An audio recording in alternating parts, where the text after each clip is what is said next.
والصلاة والسلام على خاتم الأنبياء والمرسلين وعلى آله وصحبه أجمعين. أما بعد فأعوذ بالله من الشيطان الرجيم. بسم الله الرحمن الرحيم. يا أيها الذين آمنوا قوا أنفسكم وأهليكم نارا. وقال النبي صلى الله عليه وسلم انما انا لكم بمنزلة الوالد اعلمكم او كما قال صلی اللہ علیہ وسلم. ہمارے آج کے اس پروگرام کے مکتب مدینہ اس کے سالانہ جلسے کے صدر محترم حضرت مولانا مفتی محمد شریف صاحب قاسمی دامت برکاتہم العالیہ، اسی طرح رونق اسٹیج حضرت مولانا مفتی محمد زاہد صاحب مظاہری دامت برکاتہم العالیہ، اسی طرح حضرت مولانا حافظ ناظم الدین صاحب دامت برکاتہم العالیہ، دیگر علماء، ائمہ و حفاظ اکرام، خصوصیت کے ساتھ ہمارے رفیق درس حضرت مولانا نصیر الدین صاحب اور اس مکتب مدینہ کا پورا اسٹاف، معزز سامعین، بزرگوں، دوستوں اور ملت اسلامیہ کی غیرت مند مائیں اور بہنیں، بہت دیر سے آپ لوگ طلبہ اور طالبات کے پروگرام کو سماعت فرما رہے تھے. طلبہ اور طالبات نے اپنی معافی ضمیر کو اور پوری سال بھر کی کارکردگی اپنے تعلیمی مظاہرے کو پیش کیا. میرے بھائیوں، یہ مکتب ہے تیرا میں کدا نہیں ساقی، یہاں کی خاک سے انسان بنائے جاتے ہیں. ان بچوں کے پیچھے ان کے اساتذہ کی محنت، ہمارے سامنے آخر میں اس مکتب کے ایک معلم صاحب نے پورے مکتب کی کارگزاری ہمارے سامنے پیش کی، اور وہ بار بار شکریہ ادا کر رہے تھے کہ والدین کا شکریہ اور علاقے والوں کا شکریہ. حالانکہ ہونا یہ چاہیے تھا کہ پورا علاقہ ان علماء کرام کا شکریہ ادا کرتا، اس لیے کہ بہت کم وقت اور بہت کم قیمت پر ان علماء کرام نے مکاتب کی شکل میں خدمات انجام دے کر ہماری آنے والی نسلوں کے ایمان اور عقائد کی حفاظت کا وہ مضبوط نظام بنایا کہ 150 پونے 200 سالہ عیسائیوں اور باطل کا بنایا ہوا وہ نظام، یہودیوں کا بنایا ہوا وہ نظام، اور اہل باطل جس خاک کو لے کر اٹھے تھے اور جو پروگرام لے کر بر صغیر میں آئے تھے، اللہ نے چھوٹی چھوٹی تنخواہوں پر کام کرنے والے ان بوریا نشین علماء کرام کی اخلاص و للہیت اور ان کی قربانی، ان کی شبانہ روز محنتوں و جد و جہد کے نتیجے میں پونے 200 سالہ پروگرام کو چکنا چور کر دیا، اور باطل کے وہ پروگرام جو آسمان کو چھونے کی باتیں کر رہے تھے، اللہ نے زمین دوز کر دیا کہ مکاتب میں چلنے والا یہ تعلیمی نظام، اللہ ہمارے اکابر کو جزائے خیر دے اور ان کی قبروں کو نور سے منور فرمائے. بر صغیر میں ایک ایسا مستحکم و مضبوط مکتب کا نظام ان لوگوں نے چلایا ہے، اور ہم یہ کہتے ہیں یہ تائید الہی کے بغیر ممکن نہیں. اللہ کی مدد شامل حال تھی، اور یہ جو پروگرام ہمارے اکابرین امت نے بنایا تھا یہ الہامی پروگرام تھا کہ گھر گھر اللہ کی بات کیسے پہنچے، گھر گھر رسول اللہ کی بات کیسے پہنچے. آنے والے ترقی یافتہ دور میں ہمارے بچے توازن کے ساتھ دین و دنیا کے علم کو لے کر آگے کیسے بڑھے؟ اللہ نے ہمارے اکابرین کے اذہان پر، ان کے قلوب پر مکتب کے اس نظام کو کھولا ہے۔ کل وقتی مکاتب کھولے گئے، جز وقتی مکاتب کھولے گئے۔ میرے بھائیو، یہ معمولی بات نہیں ہے۔ یہ آتے ہوئے بچے اور یہ جاتے ہوئے بچے، یہ صبح نورانی قاعدہ اٹھا کر گھروں سے نکل کر مسجد مکتب مدینہ مسجد کا رخ کرنے والے اور اپنی چھٹی پر یہ گھروں کو لوٹنے والے، بظاہر یہ بچے ہیں، لیکن یہ ہمارا آنے والا کل ہے، یہ ہمارا بھوشیہ ہے، یہ ہمارا مستقبل ہے، یہ ہمارا فیوچر ہے۔ انہی کے کاندھوں پر اس امت کی ذمہ داری کو آنا ہے، اور یہی وہ کاندھے مضبوط بننے والے ہیں جو دین کے اعتبار سے امت کی ذمہ داریوں کو اٹھائیں گے، جو دنیا کے اعتبار سے بھی امت کی ذمہ داریوں کو اٹھائیں گے۔ لیکن ان تمام کے پیچھے جس کی محنت ہے، یہ ان کے اساتذہ کی محنت ہے۔ میرے بھائیوں، کتنی چھوٹی چھوٹی تنخواہوں پر علماء اکرام کام کر رہے ہیں۔ کیوں؟ کیونکہ وہ جانتے ہیں بظاہر گھاٹے کا سودا ہے، لیکن حقیقت میں یہ نفع کا سودا ہے۔ کل میدان قیامت میں پتہ چلے گا، جن اولاد کو ہم نے دین سکھایا اور جن اولاد کو ہم نے دیندار بنایا، اور وہ اولادیں جو بے دینی کے ساتھ دنیا سے چلی گئی، اللہ کا قرآن کہتا ہے یوم یفر المرء من اخیہ، کل میدان قیامت میں انسان اپنے بھائی سے بھاگے گا، اپنی ماں سے اپنے باپ سے بھاگے گا، ماں بیٹی سے، باپ بیٹے سے۔ ہنگامہ محشر میں سب ایک دوسرے سے بھاگیں گے، اولین و آخرین کا اجتماع ہوگا۔ سیدنا حضرت آدم علیہ السلام سے لے کر قیامت تک آنے والا آخری انسان کل میدان قیامت میں جمع ہوگا۔ اللہ جلال کے عالم میں ہوں گے، عدالت لگائی جائیں گی۔ اس ہنگامہ محشر میں سب ایک دوسرے سے بھاگیں گے، وہ بھی بھاگیں گے جنہوں نے جن کے لیے اللہ کے احکام کو توڑا ہے، وہ بھی بھاگیں گے جو دنیا میں اپنی اولاد سے محبت کا دم بھرتے تھے، وہ اولادیں بھی بھاگے گی جو اپنے ماں اور باپ سے محبت کا دم بھرتی تھی۔ ایک قسم کی اولاد وہ ہوگی جو میدان قیامت میں اپنے والدین کو تلاش کرتے ہوئے نکلے گی، وہ بھائی ہوگا جو تلاش کرتے ہوئے اپنے بھائی کو نکلے گا، وہ بہن ہوگی جو اپنے بھائی کو تلاش کرتے ہوئے نکلے گی۔ وہ کون ہوں گے؟ وہ یہی اہل القرآن ہوں گے۔ وہ کون ہوں گے؟ وہ یہی دیندار اولاد ہوں گی۔ وہ کون ہوں گے؟ وہی ہوں گے جو اللہ رسول کے سبق کو انہوں نے زندگی میں اتارا، پیغمبر کی زندگی کو اپنایا، اللہ کا خوف، اللہ کا حکم، پیغمبر کا طریقہ۔ میرے بھائیوں، جنہوں نے اپنے زندگی میں اتارا، یہ اولادیں، یہ بھائی بہن، یہ ماں باپ، سب ایک دوسرے کو ہنگامہ محشر میں ہولناکی کے عالم میں تلاش کریں گے۔ آپ اندازہ لگائیے اس میدان محشر کے ہولناکی کو اللہ یوں کہہ کے بیان کر رہا ہے کہ انسان اپنے بھائی سے بھاگے گا، ماں اپنے ماں سے، اپنے باپ سے بھاگے گا، اپنے دوست بھائیوں سے بھاگے گا۔ آپ اندازہ لگائیے، اللہ کہہ رہے ایسی ہولناکی ہوگی، لیکن چند لوگ ایسے ہوں گے اس ہنگامے میں بھی جو اپنے لوگوں کو تلاش کر رہے ہوں گے، اور اللہ ان کو شفاعت کا حق دے گا اور یہ اپنے رشتہ داروں کی شفاعت کریں گے۔ میرے بھائیوں، پھر بھی اس کے پیچھے محنت کس کی؟ ان کے اساتذہ اکرام کی محنت، جو چھوٹی چھوٹی تنخواہوں پر ایسی آبادیوں میں محنت کر رہے ہیں۔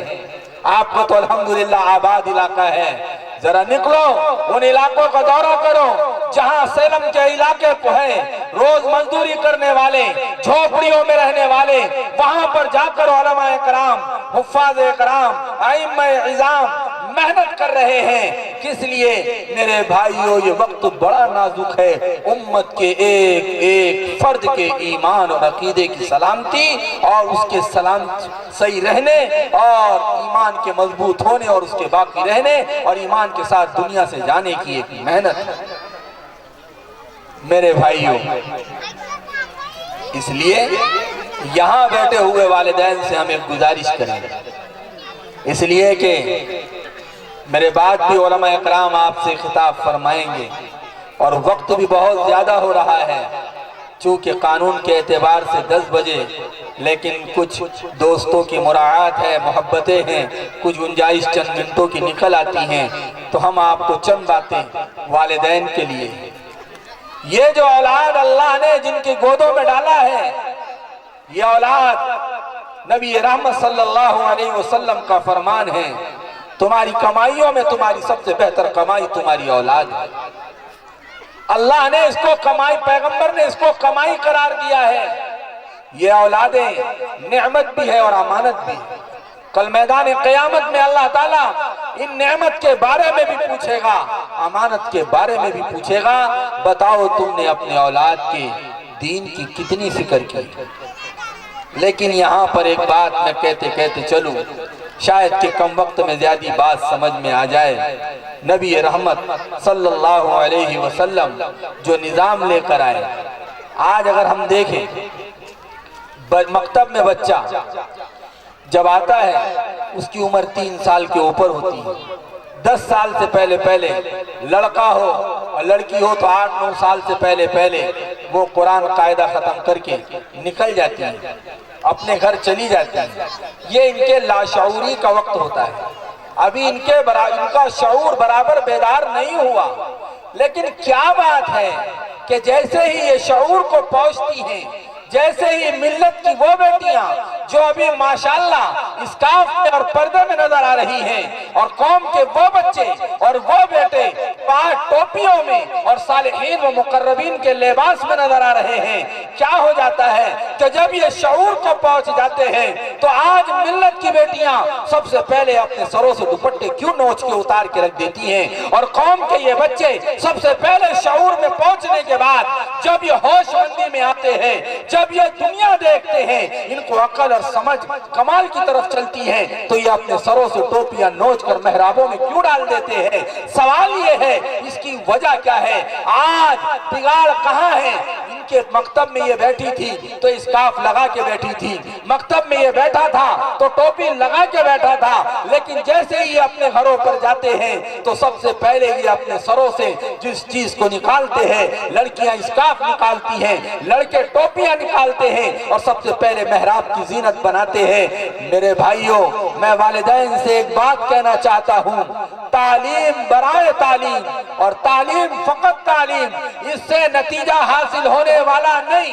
اس دور میں جو ارتداد کی لہریں چل رہی ہیں اور ملت کی بیٹیاں ایمان اور اسلام سے ہاتھ دھو رہی ہیں، اور ملت کے بیٹے ایکس مسلم کے نام پر اللہ کی ذات میں شک کر رہے ہیں، اللہ کی قدرت میں شک کر رہے ہیں، توحید باری میں شک کر رہے ہیں، اللہ کے ذات قدیم ہونے پہ شک کر رہے ہیں، ملت کے بیٹے بھی ایمان چھوڑ رہے ہیں، ملت کی بیٹیاں بھی آپ آئے دن خبریں پڑھتے رہتے ہیں۔ حالانکہ یہ وہی بچیاں تھی جنہوں نے ایک زمانے میں مکتب میں قرآن پڑھا تھا، یہ وہی بچے تھے جنہوں نے ایک زمانے میں مکتب میں حافظ صاحب کے پاس قرآن اور نماز سیکھی تھی، لیکن جب شعور کو پہنچتے ہیں، کالج کا منہ دیکھتے ہیں، یونیورسٹیز میں جاتے ہیں، دنیا کے رنگ برنگی ماحول کو دیکھتے ہیں، تو میں والدین سے ایک سوال یہاں کرنا چاہتا ہوں، یہ ہمارے ہاتھوں سے ہماری نسل کیوں نکلی جا رہی ہے؟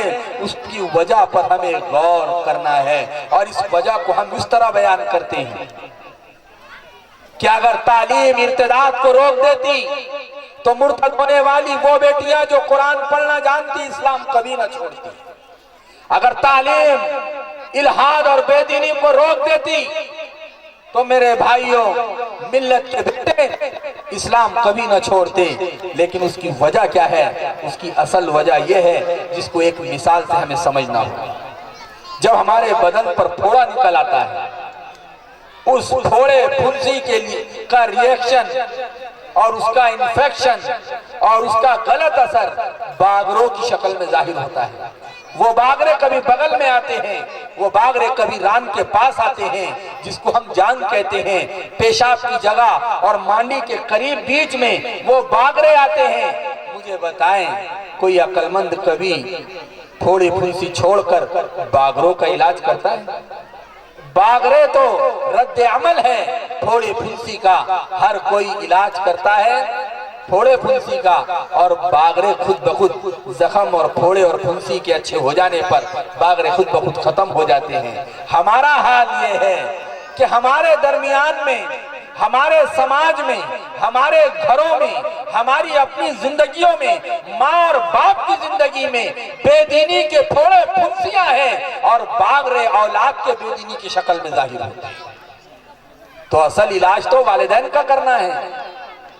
کتنی تعجب کی بات ہے، ہماری مائیں بہنیں بھی سن رہی ہیں اور یہاں بیٹھے ہوئے مرد احباب بھی سن رہے ہیں۔ ایک بات بتائے دل پر ہاتھ رکھ کر، ان بچوں نے نماز کی باتیں بھی ہمارے سامنے بیان کی، نماز کے فرائض شرائط بھی بیان کی، قرآن پڑھ کے سنایا۔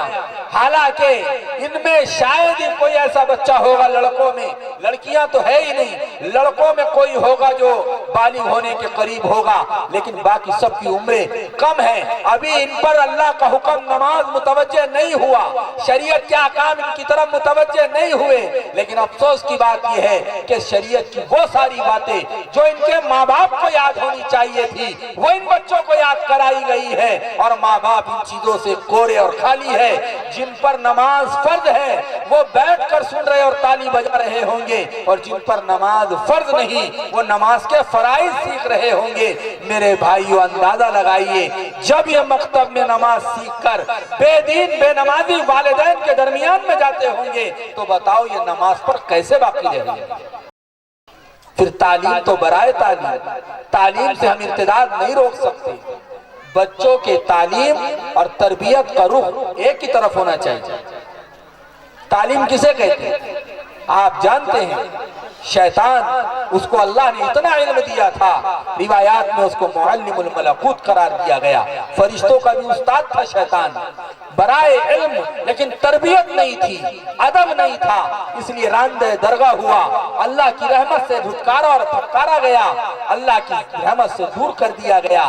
میرے بھائیوں، یہاں بیٹھے ہوئے والدین سے ایک گزارش یہ ہے کہ جب بچے یہاں پر پڑھ رہے ہیں، تعلیم اور تربیت میں فرق کیا ہے آپ دیکھیں۔ تعلیم مکتب میں ملے گی، تربیت ماؤں کے گود میں ملے گی۔ تعلیم مکتب میں ملیں گی اور تربیت گھر کے ماحول میں ملیں گی، اس لیے کہ ہم مطمئن ہیں میرے بچے کو کلمہ آ جاتا، ماں مطمئن ہو گئی میری بیٹی کو قرآن پڑھنا آ گیا، باپ مطمئن ہو گیا میرے بیٹے کو نماز پڑھنا آ گئی۔ یہ اطمینان کی نہیں بلکہ زیادہ فکر کرنے کی ضرورت ہے۔ کیوں؟ اس لیے کہ تعلیم انہوں نے مکتب میں لے لی۔ اب مثال کے طور پر بچے نے یہاں پر آ کے پڑھا ہے کہ نماز دین کا ستون ہے، اور گھر میں اذان کی آواز آ رہی ہے، کیا دیکھتا ہے؟